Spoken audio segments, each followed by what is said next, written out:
మొన్న రేడుకు వచ్చినప్పుడు అందరు సహకరించారు, కానీ పిఏలు పిఆర్ఓలు ఎవరండి? గతంలో జర్నలిస్టులుగా పనిచేసిన వాళ్ళే రాజకీయ నాయకుల దగ్గర వాళ్ళు పిఆర్ఓలుగా ఉంటారు. వాళ్ళే కూడా మొబైల్ ఫోన్లు జప్తు చేయడం, దాంట్లోకి వెళ్ళి డేటాని తీసుకోవడం ఉందా? చట్టపరంగా మీకు అనుమతి ఉందా? లేదు. ఎందుకు చెప్తాను, ఇగోండి. సుప్రీంకోర్టు ఆర్డర్స్ ప్రకారం సర్క్యులేషన్ ఆఫ్ గైడ్ లైన్స్ ఇచ్చింది. సుప్రీంకోర్టు గైడ్ లైన్స్ ఇచ్చింది.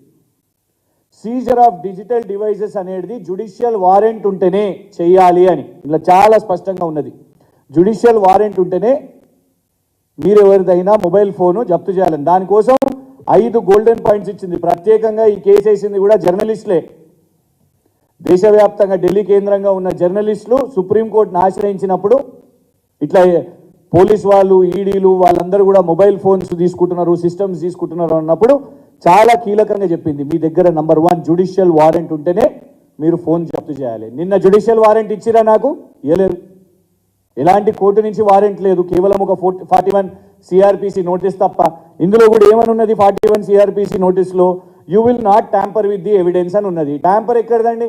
నా ఫోనే తీసుకున్నారు కదా మీరు, అందులోనే ఎవిడెన్స్ ఉన్నది.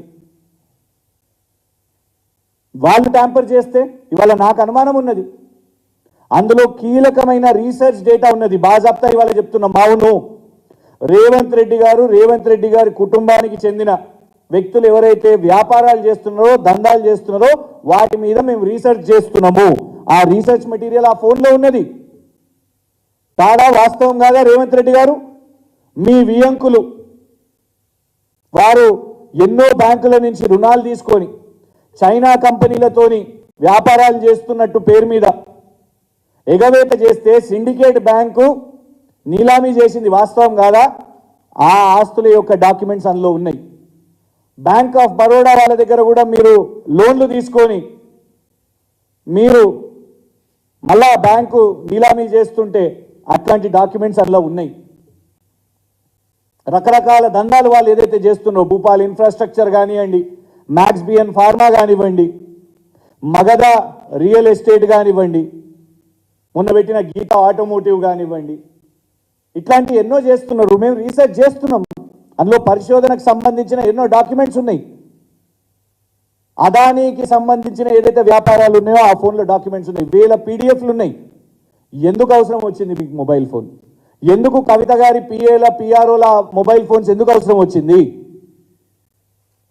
ఇందులో చాలా స్పష్టంగా ఉన్నది. సుప్రీంకోర్టు ఇచ్చిన గైడ్ లైన్లో compelled disclosure of passwords is forbidden unless any statute expressly allows for it. It is forbidden. నిన్న పోలీసు వాళ్ళు పాస్వర్డ్ అడగడం జరిగింది. నిన్న మొబైల్ ఫోన్ పాస్వర్డ్ కానివ్వండి, ఆ యాప్ కానివ్వండి, వాళ్లకు క్లియర్గా నేను కన్ఫెస్ చేసిన, అవును మేమే పోస్ట్ చేసినాం, దాంట్లో కోర్టుకు కూడా మేము చెప్పడానికి సిద్ధంగా ఉన్నాం. 3000 కోట్ల కుంభకోణం అని పేపర్లలో మీడియా వాళ్ళు రాసిర్రు. దాంట్లో యనుమల మహానందరెడ్డి గారు ట్రెజరర్ అని తెలిసిన విషయం వాస్తవమే. ఇవన్నీ డాక్యుమెంట్స్ ఆధారంగా మేము కోర్టుకు పోతాం. నిజంగానే ఒకవేళ రేవంత్ రెడ్డి గారికైనా లేకుంటే వారి కార్యాలయానికైనా దీని విషయంలో ఇది కాదు, మేము వేసిన ఆరోపణలు ఏదో తప్పు ఉందంటే మీరు విచారణ చేపట్టాలి కదా. ఆ 3000 కోట్ల కుంభకోణం అని మీద ఏదైతే ఈ యనుమల మహానందరెడ్డి మీద మేము వేసిన ఆరోపణ, ఆ పోస్టులో మేము చెప్పింది తప్పైతే మీరు విచారణ చేపట్టండి.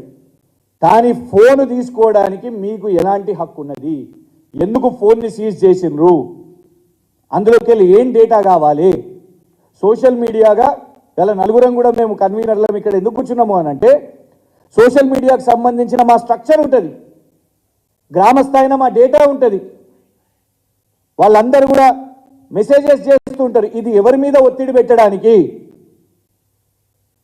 మేము అధికారంలో ఉన్నప్పుడు రేవంత్ రెడ్డి గారు ఎన్నో అబద్ధపు ప్రచారాలు, ప్రొపగాండా, దుష్ప్రచారాలు, కార్టూన్లు, కేసీఆర్ గారి మార్ఫింగ్లు, ఆఖరికి రేవంత్ రెడ్డి గారు కేసీఆర్ గారు మనవన్ని కూడా వదలలేదు. అవన్నీ చేసినప్పుడు మేము కేసులు వేసినామా? రేవంత్ రెడ్డి గారు ఫోన్ని సీజ్ చేసినామా? లేదు. ఏ కాంగ్రెస్ నాయకునైనా ఆ వర్కింగ్ ప్రెసిడెంట్ గారు ఎవరైతే మా మీద ఫిర్యాదు ఇచ్చిర్రో వారి ఫోన్ని సీజ్ చేసినామా? సోషల్ మీడియాలో పోస్ట్ పెడితే ఫోన్లు సీజ్ చేయడమ్మా? గిదా ఇంద్రమ్మ పాలన అంటే? ఇంద్రమ్మ పాలన అంటే మళ్ళా 1975 ఎమర్జెన్సీ అని వాళ్ళ ఉద్దేశం అని అర్థమవుతున్నది. బరాబర్ పోరాటం చేస్తాం. రాష్ట్ర వ్యాప్తంగా ఉన్న మా సోషల్ మీడియా సోదరులకు కూడా మేము చెప్తున్నాం, ఇవాళ ఫోన్లు సీజ్ చేసినంత మాత్రాన మా డేటాని చోరీ చేసుకొని బలవంతంగా మా కాంటాక్ట్స్ కానివ్వండి, మేము చేస్తున్న రీసెర్చ్ని కానివ్వండి, ఆ ఇన్ఫర్మేషన్ తీసుకున్నంత మాత్రాన మేము భయపడిపోతామా? ఖచ్చితంగా కలిసికట్టుగా నిలబడతాం.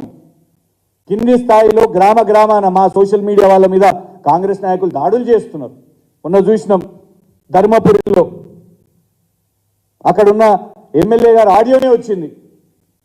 ఆ ఎమ్మెల్యే గారు వాళ్ళ నాయకులు వాళ్ళు మాట్లాడుతున్న దాంట్లో మా సోషల్ మీడియాలో యాక్టివ్గా ఉన్న మాధవ్ తను అక్కడ వీడియోస్ చేస్తూ ఉంటాడు, స్థానిక వీడియోస్ చేస్తూ